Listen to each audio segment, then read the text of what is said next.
Victoria Hale came back to consciousness with the violent certainty of pain. Something struck her jaw, sharp and numbing at once, and the sensation dragged her upward through darkness. Her eyes opened to blackness, broken by shifting reflections. For a moment, nothing made sense. Her body felt heavy, pinned in place, and an unnatural pressure wrapped around her legs. Then the cold arrived, not gradually but all at once, an invasive, biting force that stole her breath and set every nerve screaming. Water. Cold water surged around her calves, then her knees, flooding the footwell of her car. The interior lights flickered weakly, casting warped shadows across the dashboard. Victoria tried to inhale and choked instead, coughing as icy droplets splashed against her face.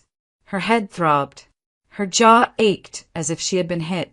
Thoughts came in fragments, unconnected and useless. Why am I in the car? Why is it dark? Why is there water? The car tilted slightly, the angle wrong, unfamiliar. Through the windshield, she saw nothing but rippling blackness, broken by pale streaks of reflected light far above. The realization came slowly, resisted by shock, but it was unmistakable.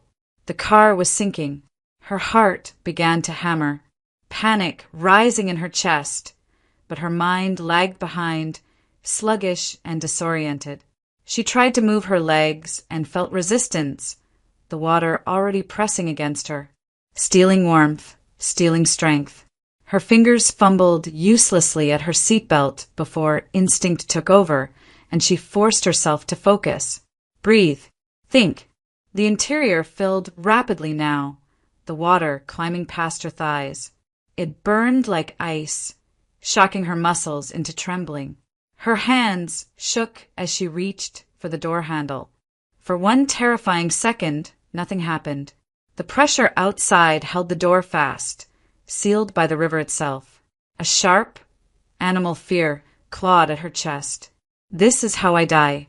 The thought cut through the fog with brutal clarity, and with it came a surge of raw survival instinct. Victoria braced herself, waited for the car to sink just a fraction more, and pulled again with everything she had left. The door gave way suddenly, swinging outward in a violent rush. Water exploded into the car, slamming into her torso, stealing what little air she had managed to draw. She was pulled toward the opening, scraped against metal, disoriented by the force of the current. The world turned sideways. Up and down lost meaning. All she knew was cold and motion and the desperate need to escape. She kicked free, pushing away from the car as she had once been taught in a swimming pool, long ago in warmth and safety. Her shoes tore loose. Her coat dragged at her shoulders. She clawed upward, arms burning, lungs screaming as she fought through the freezing river. Her head broke the surface with a gasp that was half a sob. Night air sliced into her lungs as she coughed violently, choking on water. The Hudson River stretched around her, dark and endless, the current pulling insistently at her body. Her muscles felt weak, clumsy, unresponsive. The cold was no longer just painful, it was numbing, creeping inward, dulling her thoughts, her reactions. She tried to orient herself, spinning slowly in the water. Somewhere nearby, the bridge loomed overhead, its lights glowing like distant stars. The shore was invisible, indistinguishable from the darkness. And then she heard it, laughter. At first, she thought it was imagined, a cruel hallucination born of shock. The sound floated down from above, carried clearly across the water, light, careless, unmistakably human. Victoria froze, treading water with slow, inefficient movements, straining to listen. A man's voice followed, low and familiar, speaking in a tone she had known for years. Her heart stuttered. No, that's not possible. She turned her head toward the bridge, squinting against the darkness. The voices continued, joined by another, higher, feminine. Amused, they sounded close together, intimate, relaxed. Recognition hit her with the force of a physical blow. That voice belonged to Charles, her husband's laughter. The same sound she had heard across dinner tables and quiet evenings, drifted down to her now, unchanged and unmistakable. And beside him, another woman laughed softly, responding to him with a familiarity that left no room for doubt. Victoria's arms faltered. Her body dipped beneath the surface for a second before she forced herself back up, coughing again. Her mind raced, piecing together fragments she did not want to understand. Charles was not calling for help. He was not shouting her name. He was standing on the bridge, laughing. The river carried her slowly, relentlessly, and with every second the truth sharpened, cutting through the haze of shock and pain. The dinner, the wine, the sudden dizziness, the way her body had betrayed her, collapsing into darkness before she could even ask what was wrong. This wasn't an accident. This wasn't a mistake. As the cold tightened its grip and her strength continued to drain away, the final realization settled over her with devastating clarity. The man she had trusted with her life had tried to end it. He had watched her car sink. He had listened to the river swallow her. And he had walked away, believing she was already dead. Charles Hale stood at the edge of the bridge railing, his hands resting on the cold metal as he stared down into the black water below. The headlights of Victoria's car had vanished seconds ago. There was nothing left to see now but faint ripples spreading across the surface of the Hudson River, quickly erased by the current. The river looked calm again, indifferent, as if nothing unusual had happened at all. Beside him, Lauren Price exhaled sharply, her body finally releasing the tension it had been holding. She wrapped her arms around herself, not from the cold, but from the delayed shock of what they had just done. "It's over," she said quietly, as if saying it too loudly might somehow undo it. "You saw it go down. There's no way she got out." Charles didn't answer right away. His jaw was tight, his gaze fixed on the water. Somewhere deep inside him, a flicker of unease tried to surface, but he crushed it quickly. Doubt was dangerous now. Doubt led to mistakes. "The current's strong here," he said at last, his voice steady, practiced. Even if she woke up, which she didn't, she wouldn't last more than a few minutes. "The water's freezing." Lauren nodded, eager for reassurance. "People don't survive that. Not at night. Not in winter." Charles let out a short, humorless laugh. She never even had a chance. Lauren turned to look at him then, her eyes searching his face. "You're sure she didn't feel anything? That she didn't wake up before it happened?" He hesitated for a fraction of a second, then shook his head. "No, I made sure of that." The words came easily now, smoother each time he repeated them in his mind. "I crushed the pills completely, mixed them into the wine myself." She barely finished the glass before she started feeling dizzy. Lauren swallowed. "You told her it was a reconciliation dinner." "And she believed me," Charles said. There was a trace of bitterness in his voice, not regret. "She wanted to believe me. That made it easier." Lauren stepped closer, lowering her voice. "If she'd gone through with the divorce, you would have lost everything." Charles finally turned away from the river, meeting her gaze. "Exactly. Half the assets. Control of the company, the house. Years of work handed over because she decided she was done with me." His expression hardened. "I wasn't going to let that happen." Lauren's lips pressed into a thin line. "And if she'd exposed us, she would have destroyed both of us," Charles said flatly.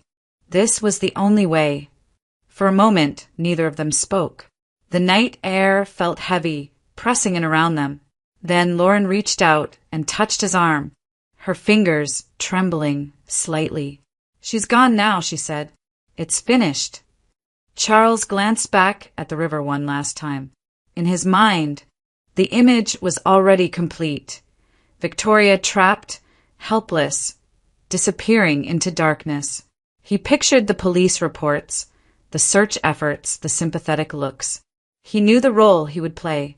He had rehearsed it. "She won't be found," he said. "Not here." The current will carry the car farther downriver. By the time they pull it out, if they ever do, there won't be anything left. Lauren's breathing slowed. So, what happens next? Charles straightened, smoothing his coat as if preparing for a meeting. Next, we go home. Tomorrow, I report her missing. I act concerned, devastated. He paused, and eventually, life moves on. Lauren allowed herself a small, nervous smile. Together. Yes, Charles said. Together. They turned away from the railing and began walking back toward their car, their footsteps unhurried, measured. From the bridge, the river looked empty again, silent beneath the night sky. Below them, unseen, Victoria drifted. Her movements had grown slower, weaker, the cold seeping deeper into her body with every passing second. Her arms felt heavy, unresponsive, as if they no longer fully belonged to her. Each breath took effort, and even that effort was beginning to feel pointless. The laughter from above had faded, leaving only the sound of water moving around her. The current pulled at her gently but insistently, carrying her farther from the bridge, farther from the place where everything had ended. Her thoughts blurred, the edges of her awareness softening. Panic gave way to exhaustion. Fighting no longer felt possible. As Charles and Lauren drove away, already imagining a future freed from consequences, Victoria's body surrendered to the river, her strength slipping away as darkness closed in once more. The river released Victoria without ceremony. She drifted into the shallows of a deserted industrial stretch along the Hudson, where rusted fencing leaned toward the water and long-abandoned warehouses cast broken reflections across the surface. The current slowed near the bank, pushing her body onto wet sand and debris. Her limbs lay twisted at an unnatural angle, soaked clothing clinging to her skin, her hair plastered across her face. In the darkness, she looked less like a person than something the river had decided to discard. Noah Bennett noticed her by accident. He had been walking along the shoreline, hands shoved into the pockets of his worn jacket, eyes scanning the ground for anything useful. Scrap bottles, something he could trade or sell. He almost passed her without stopping. From a distance, she was just another shape near the water, another piece of trash caught where it didn't belong. He slowed, then stopped. Something about the way she lay there made his stomach tighten. He stepped closer, careful with his footing, and crouched beside her. Her face was pale, lips tinged faintly blue. Her chest did not rise. For a long moment, Noah simply stared at her. "She's gone," he muttered to himself. It wouldn't have been the first body he'd seen by the river. It wouldn't even have been the worst. He stood, already turning away. Getting involved never led to anything good. People like him didn't call the police. They didn't explain things. They disappeared and kept moving. Then he saw it. A barely perceptible movement beneath her coat. A shallow, uneven rise, followed by a pause that seemed too long, then another. So faint it could have been imagined, but it wasn't. Noah froze. He knelt again, closer this time, pressing 2 fingers lightly against the side of her neck. He waited, counting silently. Just as he was about to pull his hand away, he felt it, a weak, fluttering pulse. "Damn it," he whispered. He looked around, instinctively checking the empty shoreline, the dark buildings looming nearby. No cars, no people, just the river and the cold and the sound of his own breathing. There was no time to think it through. Noah slipped one arm under her shoulders and the other beneath her knees. She was heavier than she looked, her body limp and unresponsive, but adrenaline carried him forward. He staggered up the embankment, boots slipping on wet ground, and headed toward the makeshift shelter he shared with 2 other men. A small, half-collapsed structure hidden behind an abandoned warehouse. By the time he reached it, his arms were burning and his breath came in ragged bursts. "What the hell is that?" one of the men demanded as Noah pushed through the doorway. Philip, broad and perpetually irritated, sat up from his spot near the heater. Yuri, older and leaner, squinted at the shape in Noah's arms. "Someone from the river," Noah said, lowering Victoria carefully onto his thin mattress. "She's alive." Philip snorted. "She looks dead to me." "She's breathing," Noah snapped. "Barely." Yuri leaned closer, eyes narrowing as he took in the expensive fabric of her coat, the delicate chain at her neck, the rings still clinging to her fingers. "You sure you want trouble like this? You know what happens if someone finds her here." Philip followed his gaze, interest sharpening. "Look at her jewelry. That alone could get us through the winter." "No," Noah said immediately, stepping between them and the bed. "You're not touching her." Philip scoffed. "Don't be stupid. If she dies here, we're finished. And if she lives, she won't thank you. People like her never do." Noah didn't move. "I'm not letting you rob her. And I'm not leaving her out there to freeze." Yuri shook his head slowly. "You always were soft." "Call it what you want," Noah said. His voice trembled, but he held his ground. "We warm her up. We wait. That's it." Reluctantly, they backed off, muttering under their breath. Noah worked quickly, peeling away Victoria's soaked coat and wrapping her in dry layers from his own meager belongings. He rubbed her arms, her hands, trying to coax warmth back into her skin. Her breathing remained shallow, uneven, each breath a fragile victory. Hours passed. The heater hummed weakly. Outside, the wind rattled loose metal. Victoria did not wake, but she did not stop breathing either. Her body hovered in a fragile balance, suspended between the river that had nearly claimed her and the world that had not yet taken her back.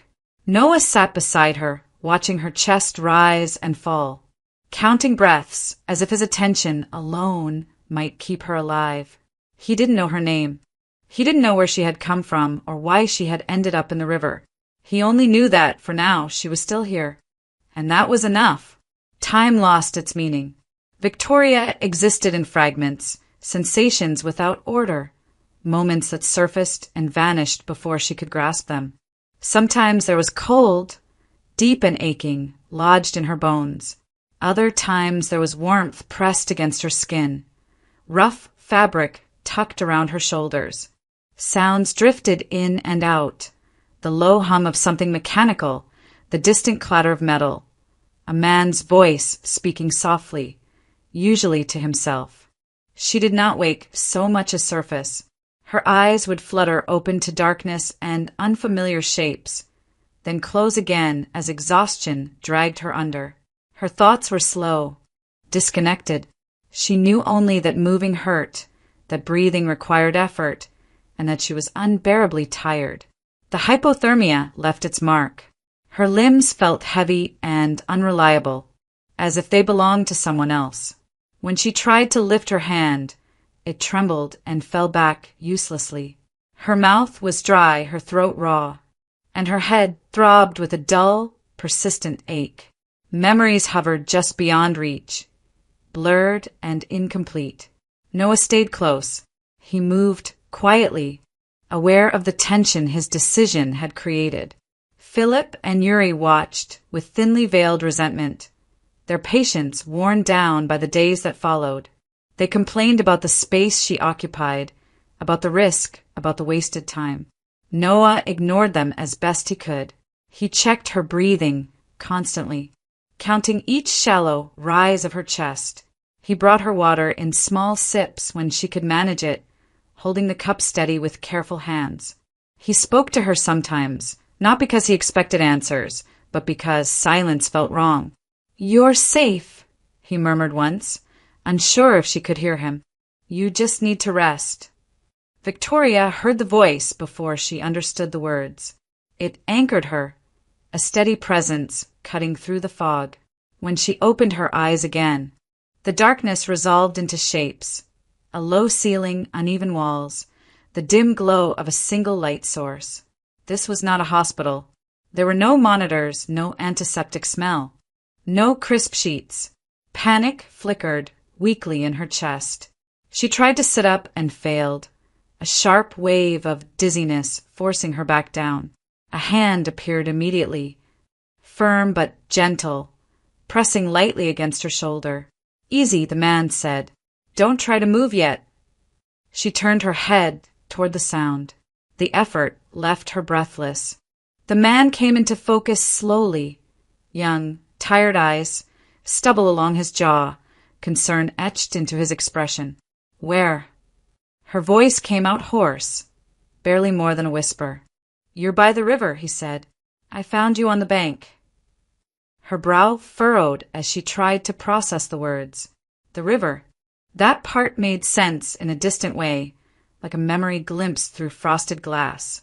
She closed her eyes, searching for clarity, but the images slipped away again. "I wasn't rescued?" she asked, fear threading through her voice. He shook his head. "No, not officially." The answer frightened her more than she expected. Her fingers curled weakly into the blanket around her, her heart beginning to race. "You washed ashore," he continued quickly, reading the tension in her face. "I didn't know who to call. I didn't even know your name.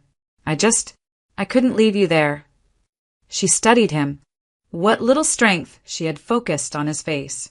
There was no calculation in his expression, no hint of threat, just exhaustion and something that looked like relief. "You can trust me," he added, quietly. "I won't hurt you." Trust felt like too much to offer, but fear required energy she didn't have. An instinct told her something else, just as clearly as it had told her to fight the river. He was safe. She let her head sink back against the thin pillow, her breathing slowing. The world narrowed again, but this time it didn't disappear entirely. She drifted, hovering near consciousness, aware now of the space around her and the man who remained at her side. Over the next day, her condition stabilized. The violent shivering subsided. The numbness eased into a deep, bone-weary ache. She slept for long stretches, waking briefly to drink water or answer simple questions. Her memory returned in pieces, her name. Flashes of her life, the weight of something terrible that waited just out of sight. No one ever pressed her. He kept his questions minimal, his presence consistent. When she was awake, he sat nearby. When she slept, he listened. On the third day, she was able to speak more clearly. "My name is Victoria," she said, the words grounding her. Noah nodded. "I'm Noah." She looked at him, really looked this time, committing his face to memory. "Thank you," she said quietly. He shrugged, uncomfortable with gratitude. "You're still here. That's what matters." For the first time since the river, Victoria believed she might survive. The memory returned all at once. Victoria woke with a sharp intake of breath, her heart racing as if she had been dropped back into the river without warning. For a moment she lay still, staring at the dim ceiling above her, her body rigid with tension. Then the images flooded in, no longer fragmented or distant, but brutally clear. The dinner table, candlelight reflected in crystal glasses. Charles sitting across from her, his voice gentle, his expression carefully composed. He had suggested the evening with a familiarity that now felt rehearsed. A reconciliation dinner. She remembered hesitating. Remembered telling him she didn't believe things could be fixed so easily. Remembered the wine, how rich it tasted, how she had barely finished the glass before a strange heaviness settled into her limbs. The sudden dizziness, the way the room had begun to tilt. Her thoughts slipping away from her even as she tried to speak. And then nothing. Victoria closed her eyes, her chest tightening as the truth locked into place with devastating certainty. Charles had tried to kill her. The realization did not come with hysteria or screaming panic. It arrived cold and precise like a verdict. Everything that followed, the river, the darkness, the laughter from the bridge, aligned perfectly with that single, unbearable fact. She turned her head slowly, the motion still costing her effort. Noah sat nearby, watching her closely. He had learned to read the subtle changes in her expression, the moment when confusion gave way to something sharper. "You remember," he said quietly. She nodded. Her throat felt tight, but her voice was steady when she spoke. "Everything." He didn't ask questions. He waited. "My husband," she said after a moment. "He drugged me. The dinner wasn't real. It was a setup." Noah's jaw tightened. "You're sure?" "Yes." Her fingers curled against the blanket. "He wanted me gone. A divorce would have cost him too much." Silence settled between them, heavy but not awkward. Noah leaned back slightly, absorbing the weight of what she had said. "Do you want to call the police?" he asked. The question lingered in the air. Victoria considered it carefully. Logic told her it was the obvious choice, the right one. But instinct, the same instinct that had driven her to fight the river, warned her against it. "Not yet," she said finally. Noah didn't argue. "Why?" She turned her gaze away, toward the shadowed wall. "If I call now, he controls the narrative. He's already playing the grieving husband. He has money, lawyers, influence. And I have nothing but a story and a body that nearly froze to death." Noah nodded slowly. "So what do you want to do?" "I need time," she said. "And I need to disappear."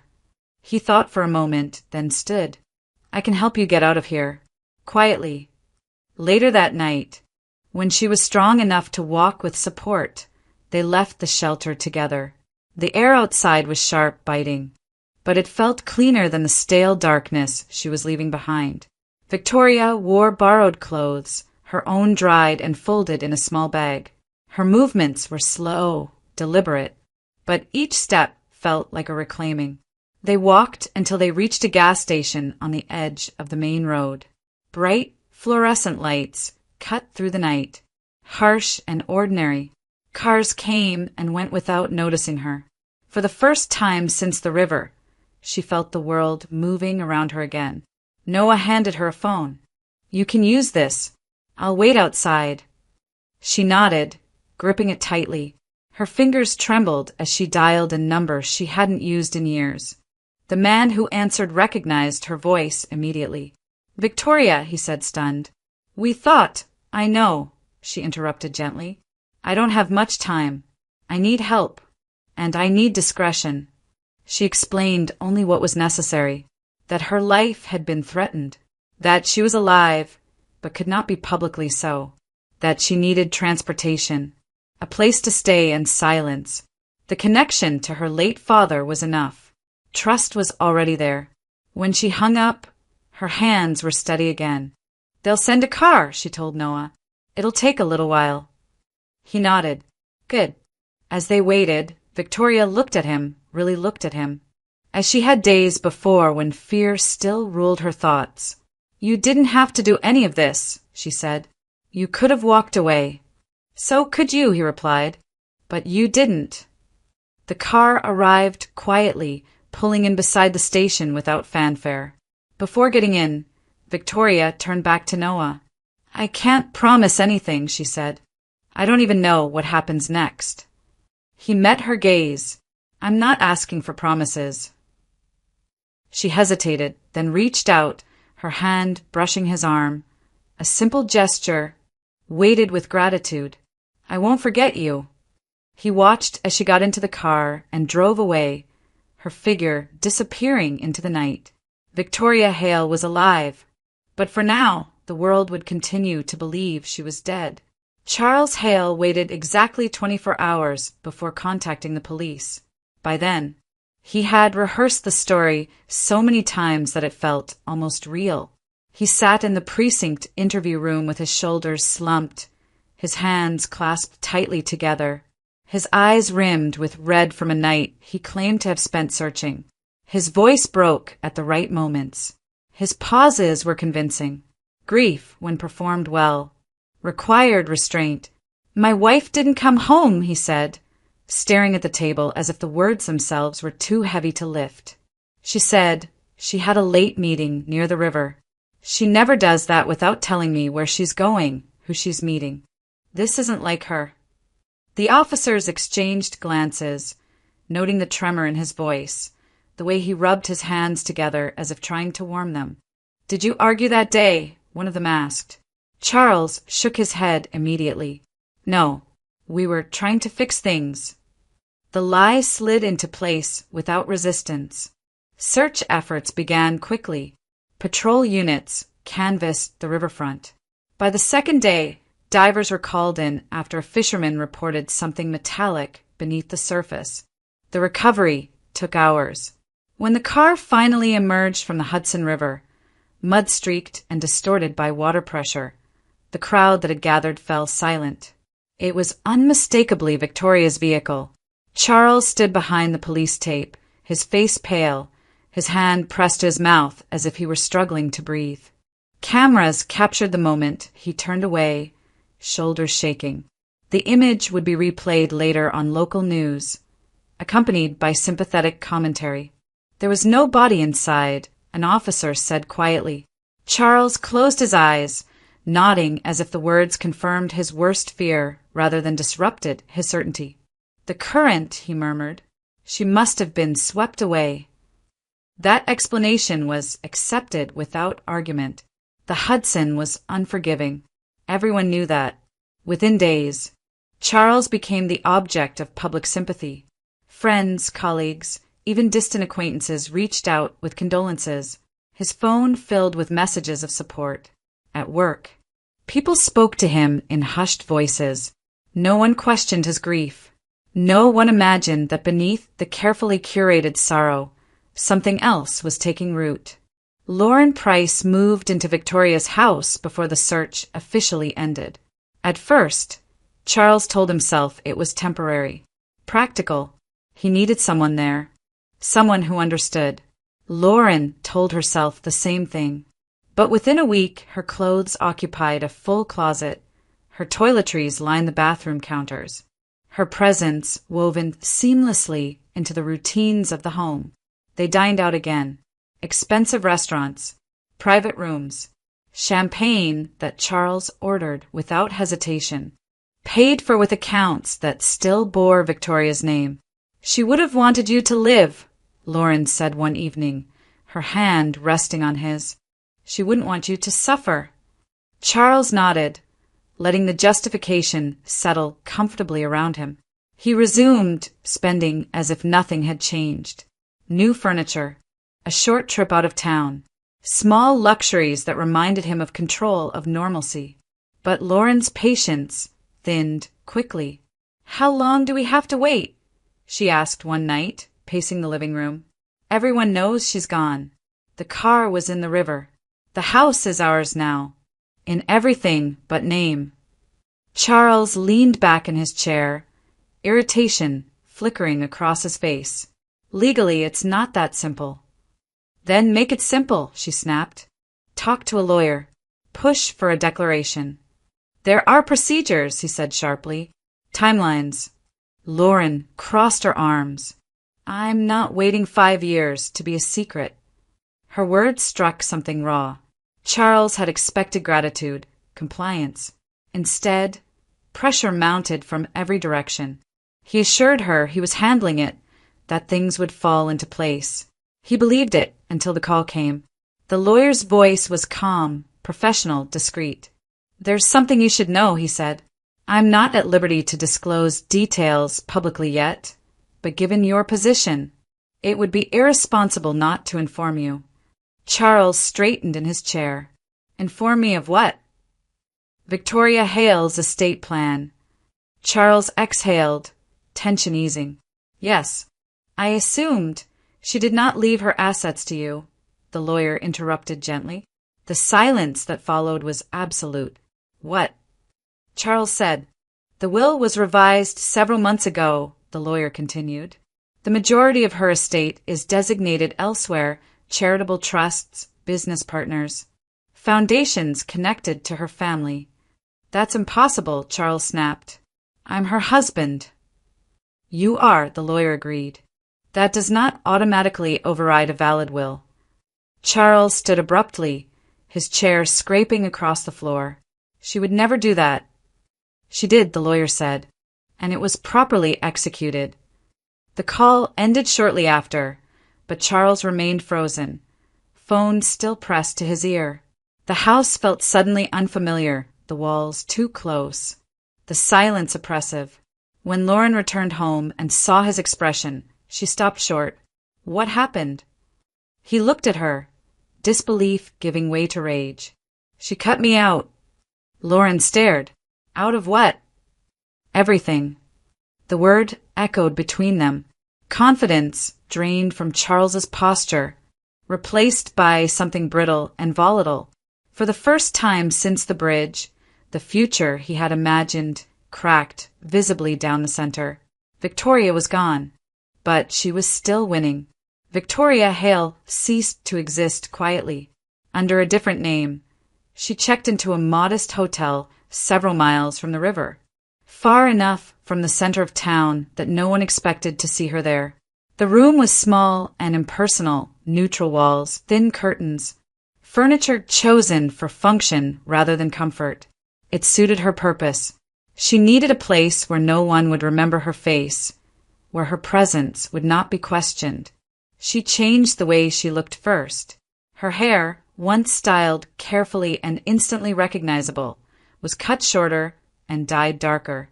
She wore large sunglasses when she went out, even on cloudy days, and clothes that blended into the background. Nothing tailored, nothing that suggested wealth. Makeup, when she used it at all, softened her features rather than sharpening them. The woman in the mirror no longer resembled the public figure whose photo still appeared on news segments about a missing business executive. She avoided everyone from her former life. No friends, no colleagues, no familiar places. Every errand was planned, every movement deliberate. She paid in cash when possible. She used a prepaid phone. The discipline came easily, fueled by the knowledge that one mistake could expose her too soon. From a distance, she watched. Charles and Lauren did not hide their lives. They didn't feel the need to. Restaurants, clubs, weekend trips. Victoria tracked them all, quietly noting dates, locations, expenses. She kept records the way she always had in business, methodical and unemotional. Credit card charges, property maintenance requests, vehicle usage, patterns. Lauren had fully assumed the role of mistress turned partner. She hosted dinners in Victoria's home, rearranged rooms, replaced items that had once belonged to someone else. Charles followed along, indulging every change as if erasing the past could make it irrelevant. Victoria observed without interference. Through her attorney, she confirmed what Charles had been told and more. Her estate plan was intact. The trusts were secure. Her business interests were protected by contingency clauses that activated the moment she was declared missing. Charles had no authority over her assets. He could spend what was already accessible, but nothing more. The reassurance brought clarity, not comfort. While Victoria remained hidden, Charles began to unravel. At first, it was subtle. A glance over his shoulder in a crowded restaurant. A pause in conversation when someone laughed too loudly nearby. He checked his mirrors while driving, his hands tightening on the steering wheel at imagined movements behind him. Lauren noticed the change before he admitted it. "You're distracted," she said one night, watching him pace the living room. "You've been like this for days." "I'm fine," Charles snapped. She raised an eyebrow. "You sure about that?" "Because you keep acting like someone's following you." The words struck a nerve. Charles stopped abruptly, his eyes narrowing. "Do you think that's funny?" "I think you're paranoid," Lauren said. "She's dead." But the certainty no longer came easily. Charles replayed the night at the bridge in his mind, searching for cracks. Had he waited long enough? Had he looked closely enough at the water? The image of the car sinking replayed endlessly, no longer comforting but unsettling. When the police hadn't found a body, he had dismissed it as luck. Now it felt like an unanswered question. He started checking locks obsessively. He stopped sleeping through the night. His spending grew erratic, alternating between restraint and reckless indulgence. Control once effortless, slipped through his fingers. Victoria noticed everything. She remained patient, allowing the pressure to build naturally. Fear, she knew, was most effective when it came from within. She did not confront him. She did not reveal herself. She allowed him to imagine threats that did not yet exist. Still, she prepared. Her attorney advised caution, timing, evidence. Victoria agreed.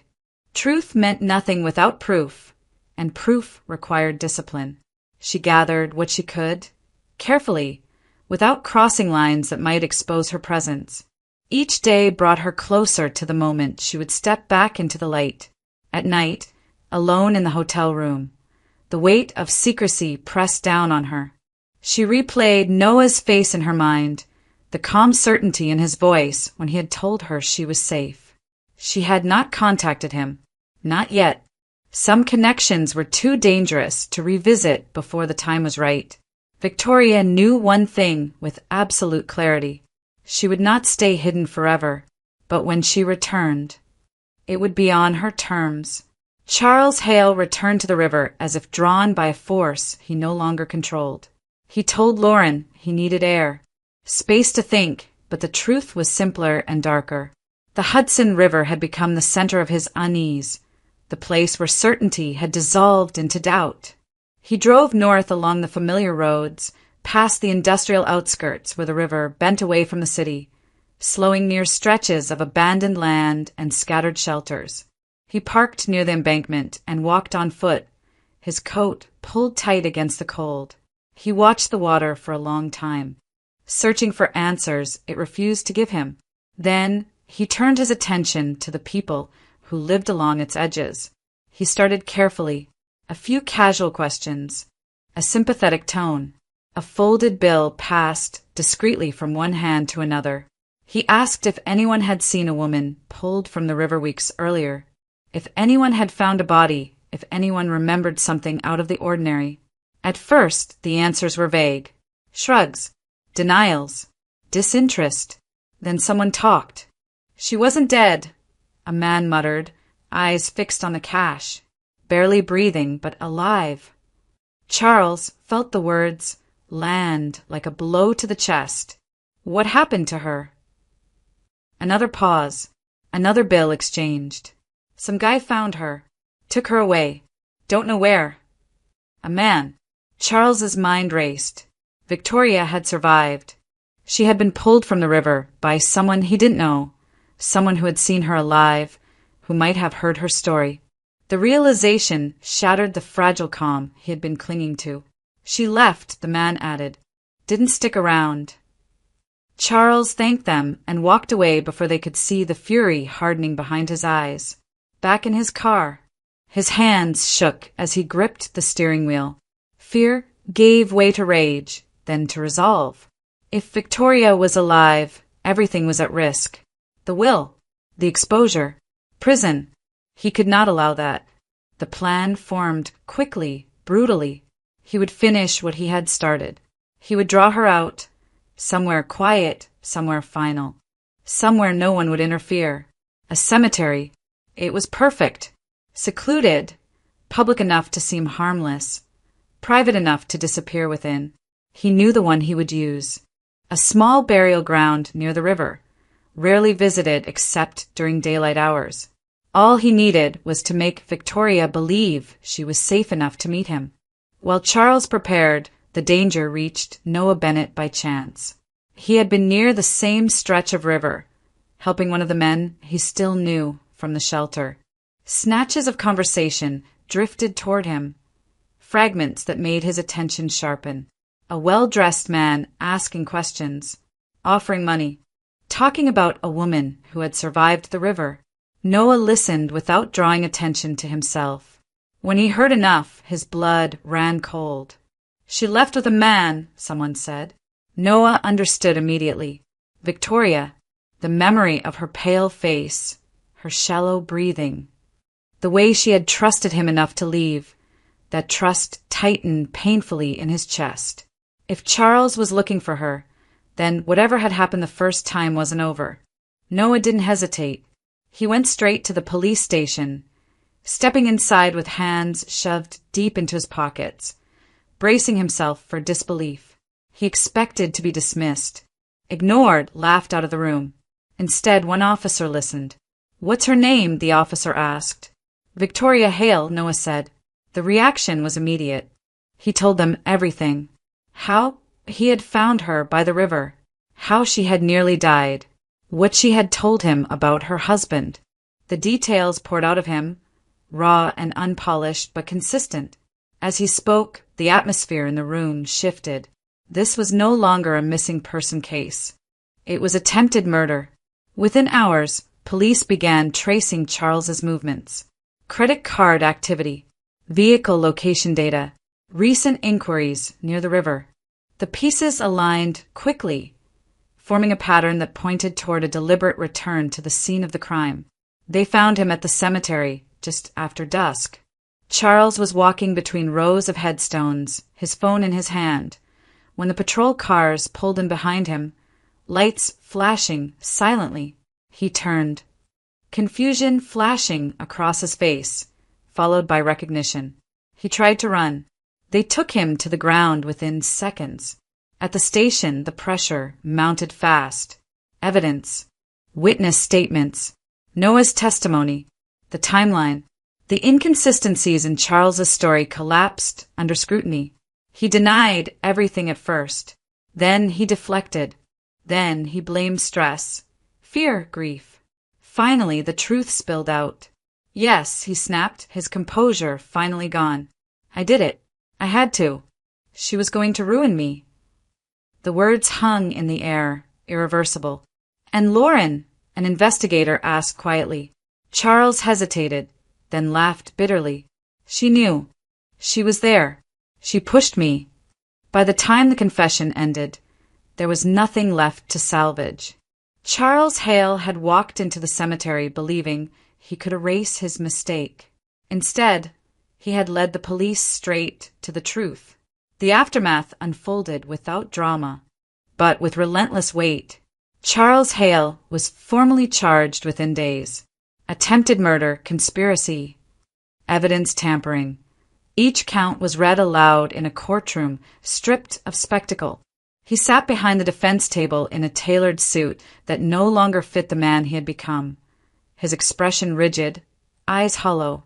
There were no outbursts, no declarations of innocence. Detention followed swiftly. Bail was denied. The image of the grieving husband collapsed entirely, replaced by the quiet finality of a man who had been caught. Lauren Price did not stand beside him. Her pregnancy altered the immediate course of events.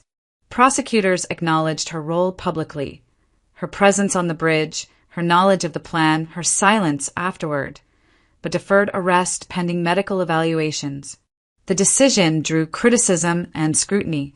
News outlets seized on the contradiction. A woman implicated in an attempted murder, temporarily shielded by the life she carried. Public opinion turned quickly and without mercy. Lauren retreated from view, her name circulating endlessly across screens and headlines. The life she had imagined, marriage, status, security, disintegrated under the glare of exposure. She was admitted to the hospital late in her pregnancy, complications escalating faster than expected. The stress, the isolation, the weight of what she had done pressed down on her relentlessly. She died during childbirth. The twins survived. The news reached Victoria quietly, delivered by her attorney in a measured tone that did not soften the reality. Victoria listened without interruption, her hands folded in her lap, her expression unreadable. When the call ended, she remained still for a long time, absorbing the finality of it. Lauren was gone. Charles was facing the full force of the law, and 2 newborn children had entered the world without parents.